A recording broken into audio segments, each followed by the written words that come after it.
going to throw over to our first presenter, which is Kenneth. Kenneth, do you want to take it away? So good day, everyone. Ken Mubea with Dish South Africa, now working remotely, but now in Nairobi, colleagues everywhere in the world. So Dish South Africa is a program which is empowering access to data powered by AWS, unlocking the promise of tomorrow from what we studied from the past. So the program hosted now currently at the South Africa National Space and working with partners across the continent, but the program actually has its origin from Australia, where we have Digital Australia. So we have amazing products in the continent, all of them free to use, good stuff for the evening as well, from coastlines, water, cropland, etc., etc. So also the program has been there the last 3-4 years and working closely to get some impact stories, which is amazing stuff that has helped us to get the funding so far.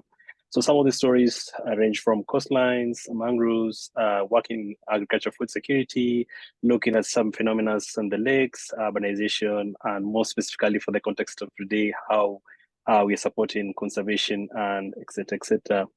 So in this particular context, one of the amazing stories we had was the rehoming of giraffes in Lake Baringo, just in a small island called Ololekwe.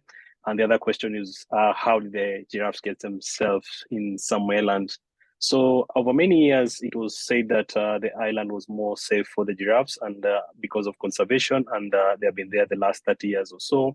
But the phenomenon is that from climate change and from what we could see from our images, from vegetation, from water, we could see the island was shrinking in the middle of the diagram, and the giraffes had to be relocated around April 2021. And we are working with the Kenya Wildlife Service and the conservation organization around, and we were able to provide the right information in terms of the right time and actually relocate them to where there's enough pasture. What you can see from space are platforms like Digital Africa.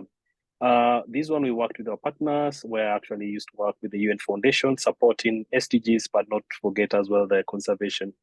Moving forward, similar story we had in Northern Kenya. We're supporting the same institution, Northern Land Trust, to get an awareness of how the communities actually live in terms of conservancies. And we were able to use the local knowledge to actually update the conservancy plans in terms of where they can graze and how they can actually move the animals and coexist with the community, which is very impactful. Then as a summary is that all these services we have from coastlines, you can connect with us. Recently, we looked at the mangroves. Recently, we looked at some amazing stories, urbanization, and also we have free online resources. And as well, we keep our stakeholders busy. Every week, we have live sessions in Wednesday in English and French, and also an opportunity to connect with these happy people everywhere. Thank you so much for the opportunity. Thank you. Merci beaucoup. Kenneth, that was the quickest talk in the world. Super interesting. I'd love to hear more about what brought you to work with Digital Earth Africa.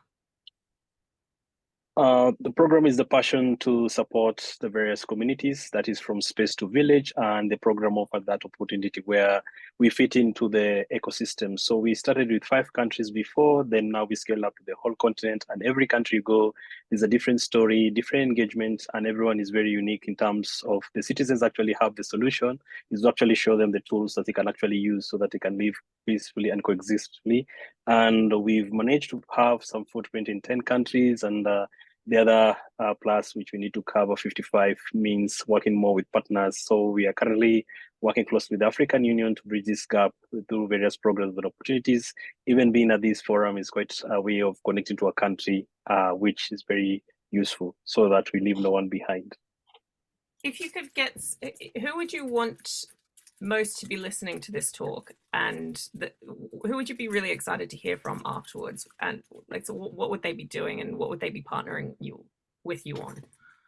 I think the most important people, like even how I came to know about this talk, is the young people like Esther. The young people are really passionate. They are coming out of their way. Like 2 weeks ago, she was at Africa Climate Week sharing some amazing stories and even giving us the connections. So once we have the young people on board, we're able now to reach to more communities, because in some of the use cases we've seen, the young people through the youth mappers are giving us the local knowledge, citizen generated data that we can actually help to validate the products that we have. And then with the young people, in a few years, they'll be the future leaders of tomorrow. Even the president of Kenya will be actually in this call. Thank you. And one last question before we move on. What do you see the big potential of Earth observation and the work that you're doing? Where do you hope it's going to go in 5 years, or how do you hope the technology is going to develop?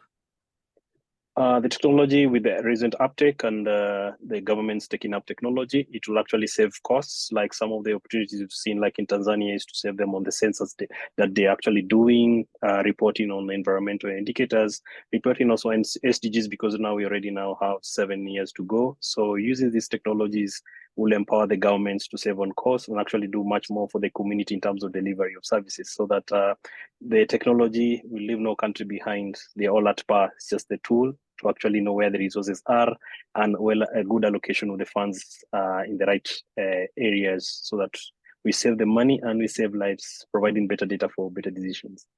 Awesome. I think that's a great point to end on. Thanks so much, Dr. Ken.